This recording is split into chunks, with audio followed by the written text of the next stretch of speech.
Hi, this afternoon we'll be reading Luke chapter 14, and it says, Now it happened, as he went into the house of one of the rulers of the Pharisees to eat bread on the Sabbath, that they watched him closely. And behold, there was a certain man before him who had dropsy. And Jesus, answering, spoke to the lawyers and Pharisees, saying, Is it lawful to heal on the Sabbath? But they kept silent. And he took him and healed him and let him go.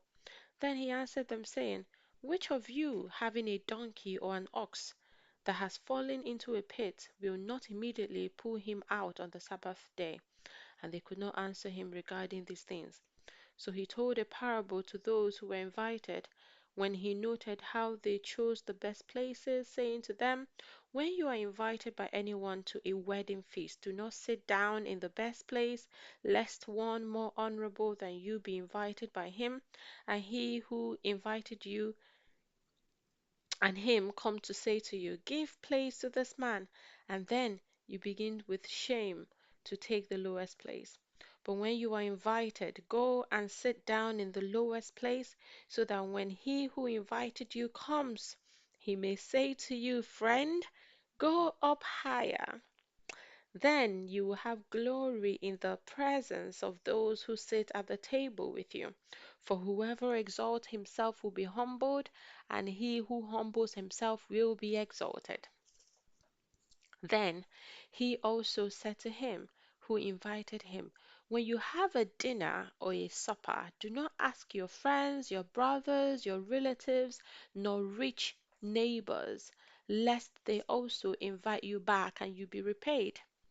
But when you give a feast, invite the poor, the maimed, the lame, the blind, and you will be blessed, because they cannot repay you, for you shall be repaid at the resurrection of the just.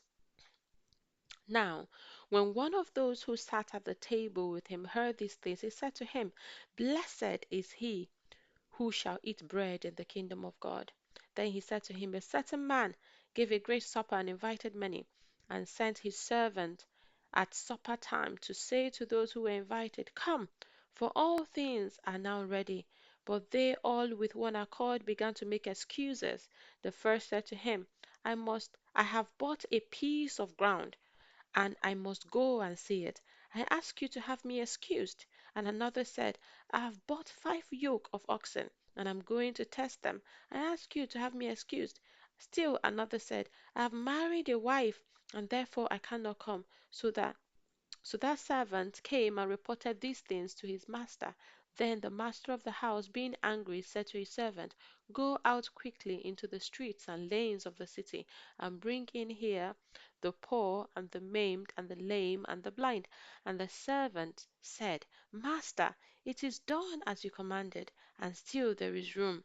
Then the master said to his servant, Go out into the highways and hedges, and compel them to come in, that my house may be filled. For I say to you that none of those men who were invited shall taste my supper. Now great multitudes went with him, and he turned and said to them, If anyone comes to me and does not hate his father and mother and wife and children and brothers and sisters, yes, even and his own life also, he cannot be my disciple. And whoever does not bear his cross and come after me cannot be my disciple. For which of you, intending to build a tower, does not sit down first and count the cost, whether he has enough to finish it, lest after he has laid the foundation and is not able to finish, all who see it begin to mock him, saying, This man began to build and was not able to finish? Or what king, going to make war against another king, does not sit down first and consider whether he is able with 10,000 to meet him who comes against him with 20,000? Or else, while the other is still a great way off, he sends a delegation and asks conditions of peace. So likewise, whoever of you does not forsake all that he has cannot be my disciple. Salt is good, but if the salt has lost its flavor, how shall it be seasoned? It is neither fit for the land nor for the dunghill, but men throw it out. He who has ears to hear, let him here. Shalom.